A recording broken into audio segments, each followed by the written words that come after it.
মেয়ের বাপ যখন হবেন সেদিন বুঝবেন একটা মেয়েকে জন্ম থেকে বড় করা পর্যন্ত লক্ষ লক্ষ টাকা ইনভেস্ট করেছে ওই ভদ্রলোক ভদ্র মহিলা আপনার শ্বশুর শাশুড়ি। আজ তো মেয়েটা উঠাই দিছে আপনার কাছে, সারা পড়ালেখা করেছে মেয়ের বাপে, সার্ভিসটা নিবে কে? কথা বলেন। সার্ভিসটা নিবে স্বামী, তার ছেলে মেয়ে পড়াবে, ঠিক না বেঠিক? সুস্থ রাখছে তার বাপ মায়, আল্লাহ করাইছেন, ওনারা ট্রিটমেন্ট করাইছেন, কিন্তু ভোগ করবে কে? স্বামী।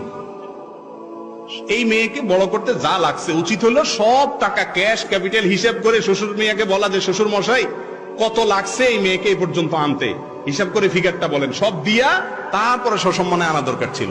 বেহায়া দেয় তো না, বাসর রাতে মহারানা মাপ চায় না, উল্টারও যৌতুক চা। মেয়ের বাপ মেয়েটা জন্ম দিয়ে কি অপরাধ করছে?